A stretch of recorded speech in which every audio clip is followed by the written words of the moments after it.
ಪ್ರಧಾನಿ ನರೇಂದ್ರ ಮೋದಿ ಸಂಸತ್ತಿನ ಆವರಣದಲ್ಲಿ ಕಾಂಗ್ರೆಸ್ ಅಧ್ಯಕ್ಷ ಮಲ್ಲಿಕಾರ್ಜುನ ಖರ್ಗೆ ಅವರನ್ನ ಭೇಟಿಯಾಗಿ ಸಣ್ಣ ಮಾತುಕತೆ ನಡೆಸಿದ್ದಾರೆ. ಭಾರತದ ರಾಜಕೀಯ ಅಖಾಡದಲ್ಲಿ ಪರಸ್ಪರ ವಾಗ್ದಾಳಿಗಳು ಸಾಮಾನ್ಯ. ಆದರೆ ಕಳೆದ 2 ದಿನಗಳಲ್ಲಿ ಸಂಸತ್ತಿನ ಆವರಣದಲ್ಲಿ ಕಂಡುಬಂದ ದೃಶ್ಯಗಳು ಮಾತ್ರ ವಿಭಿನ್ನವಾಗಿದ್ದವು. ಪ್ರಧಾನಿ ನರೇಂದ್ರ ಮೋದಿ ಮತ್ತು ವಿರೋಧ ಪಕ್ಷದ ನಾಯಕರ ನಡುವಿನ ಸೌಜನ್ಯದ ನಗು ಇದೀಗ ಸಾಮಾಜಿಕ ಜಾಲತಾಣಗಳಲ್ಲಿ ಸಂಚಲನ ಮೂಡಿಸಿದೆ. 2 ದಿನಗಳ ಹಿಂದೆ ಮಹಾತ್ಮ ಜ್ಯೋತಿಬಾ ಫುಲೆ ಅವರ 200ನೇ ಜನ್ಮ ದಿನಾಚರಣೆಯ ಸಂದರ್ಭದಲ್ಲಿ ಪ್ರಧಾನಿ ಮೋದಿ ಮತ್ತು ರಾಹುಲ್ ಗಾಂಧಿ ಮುಖಾಮುಖಿಯಾಗಿದ್ದರು. ಹತ್ತಿರದಲ್ಲೇ ಹಲವು ಸಚಿವರಿದ್ದರು.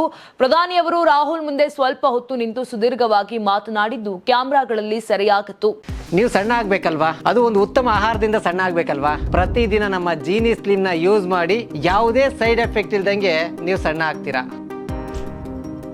ಇಂದು ಭಾರತ ರತ್ನ ಡಾಕ್ಟರ್ ಬಿಆರ್ ಅಂಬೇಡ್ಕರ್ ಅವರ ಜನ್ಮ ದಿನಾಚರಣೆಯ ಪ್ರಯುಕ್ತ ಸಂಸತ್ತಿನ ಪ್ರೇರಣಾ ಸ್ಥಳದಲ್ಲಿ ಗಣ್ಯರು ಜಮಾಯಿಸಿದರು.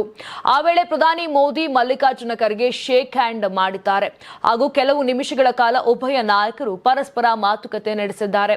ರಾಜಕೀಯ ಸಿದ್ಧಾಂತಗಳು ಏನೇ ಇರಲಿ, ಸಂಸತ್ತಿನ ಅಂಗಳದಲ್ಲಿ ಈ ದೇಶದ ನಾಯಕರು ತೋರಿದ ಈ ಸಭ್ಯತೆ ಮತ್ತು ಸೌಜನ್ಯ ಭಾರತೀಯ ಪ್ರಜಾಪ್ರಭುತ್ವದ ಅಸಲಿ ಶಕ್ತಿಯನ್ನ ಎತ್ತಿ ತೋರಿಸುವಂತಿದೆ.